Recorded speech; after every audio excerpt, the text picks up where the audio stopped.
রাষ্ট্রপতি নির্বাচনের ভোটের ফলাফল আমার কাছে পৌঁছেছে, আমি এখন তা জানিয়ে দিচ্ছি। বিএনপি মনোনীত এবং আমাদের মাননীয় প্রধানমন্ত্রী এবং বিএনপির চেয়ারম্যান জনাব তারেক রহমান মনোনীত মির্জা ফখরুল ইসলাম আলমগীরকে আমাদের মাননীয় প্রধানমন্ত্রী জনাব তারেক রহমান তাকে মনোনয়ন দিয়ে এটাই প্রমাণ করেছেন ত্যাগীদেরকে তিনি মূল্যায়ন করেন।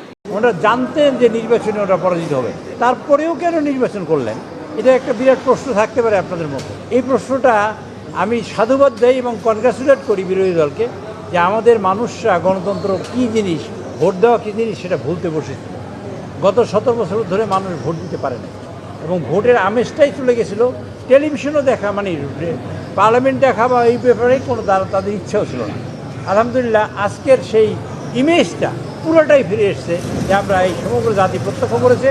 আমরা নির্বিঘ্নে 18 কোটি মানুষের প্রতিনিধি এখানে বসে আমরা ভোট দিয়ে আমাদের রাষ্ট্রপতিকে নির্বাচিত করেছি। আমরা তো আবেগে আপ্লুত, খুবই আনন্দ।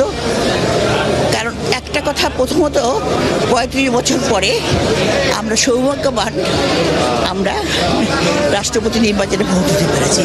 আর দ্বিতীয়ত আমাদের মাননীয় প্রধানমন্ত্রী যাকে মনোনয়ন দিয়েছেন মির্জা ফখরুল ইসলাম আলমগীর রাষ্ট্রপতি হওয়ার যোগ্য ব্যক্তিত্ব। বাংলাদেশের রাজনৈতিক ইতিহাসে নতুন অধ্যায়। বিএনপির প্রবীণ নেতা মির্জা ফখরুল ইসলাম আলমগীর দেশের 23তম রাষ্ট্রপতি নির্বাচিত হয়েছেন। সংসদে অনুষ্ঠিত রাষ্ট্রপতি নির্বাচনে তিনি প্রতিদ্বন্দ্বী প্রার্থী অবসরপ্রাপ্ত কর্নেল অলি আহমেদের বিরুদ্ধে জয়লাভ করেন। মির্জা ফখরুল ইসলাম পেয়েছেন 255 ভোট আর অলি আহমদ পেয়েছেন 88 ভোট।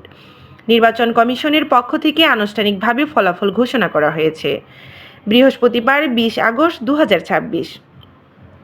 বাংলাদেশের 23তম রাষ্ট্রপতি নির্বাচনে নতুন রাষ্ট্রপ্রধান হিসেবে নির্বাচিত হলেন মির্জা ফখরুল ইসলাম আলমগীর। দীর্ঘ রাজনৈতিক জীবনে বিএনপির গুরুত্বপূর্ণ নেতা হিসেবে দায়িত্ব পালন করা মির্জা ফখরুল ইসলাম আলমগীর এবার দেশের সর্বোচ্চ সাংবিধানিক পদে নির্বাচিত হলেন। রাষ্ট্রপতি নির্বাচনে তার বিজয়ের মধ্য দিয়ে বাংলাদেশের রাজনৈতিক অঙ্গনে যুক্ত হলো এক নতুন অধ্যায়। নির্বাচনের আগে রাষ্ট্রপতি পদে প্রার্থী হওয়ার পর মির্জা ফখরুল ইসলাম বিএনপির মহাসচিব। আপনি কি গার্মেন্টস সেক্টরে দক্ষতা অর্জন করে নিজের ভবিষ্যৎ গড়তে চান? তাহলে আপনার জন্য রয়েছে Rana garments and training centre. এখানে অভিজ্ঞ অপারেটর ও টেকনিশিয়ানদের মাধ্যমে গার্মেন্টস সেলাই, অপারেটিং ও মেশিনের কাজ হাতে কলমে শেখানো হয়।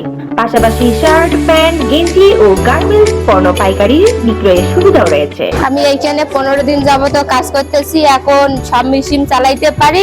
আমি এখানে 15 দিন যাবত আসছি, আমি সবগুলো মেশিনেরই কাজ শিখে ফেলেছি। মোহাম্মদ মাসুম আহমেদ রানা, ঠিকানা ধুলিবিটা আমিন মডেল টাউন 2, ধামরাই, ঢাকা। চিপু স্থায়ী কমিটির সদস্য পদ থেকে সরে দাঁড়ান।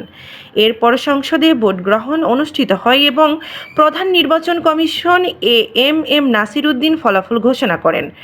রাষ্ট্রপতি নির্বাচিত হওয়ার মধ্য দিয়ে মির্জা ফখরুল ইসলাম আলমগীর এখন বাংলাদেশের 23তম রাষ্ট্রপতি হিসেবে দায়িত্ব গ্রহণের পথে। দেশের সাংবিধানিক ও রাষ্ট্রীয় দায়িত্ব পালনের ক্ষেত্রে তার নতুন ভূমিকার দিকে তাকিয়ে রয়েছে দেশবাসী। দীর্ঘ রাজনৈতিক পথ চলার পরে এবার দেশের সর্বোচ্চ সাংবিধানিক পদে মির্জা ফখরুল ইসলাম আলমগীর 23তম রাষ্ট্রপতি নির্বাচিত হওয়ার রাজনৈতিক অঙ্গনে শুরু হয়েছে নতুন আলোচনা ও প্রত্যাশা।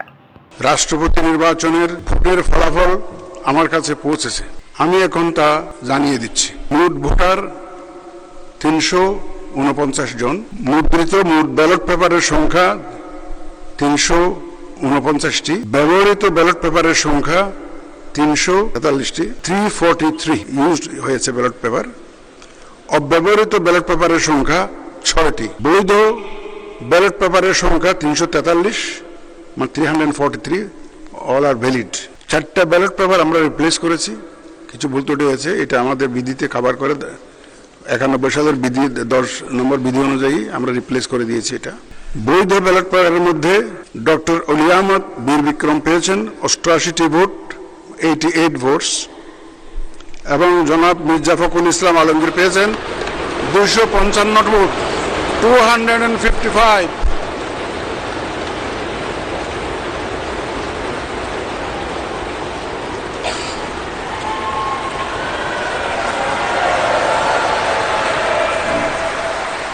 সর্বোচ্চ সংখ্যক ভোটপ্রাপ্ত হওয়ায় রাষ্ট্রপতি পদে যথাযথভাবে নির্বাচিত হয়েছে।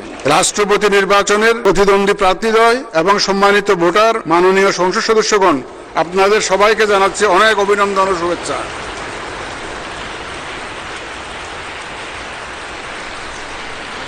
আমি তো এখানে আছি, আপনি তো এখানে আছেন।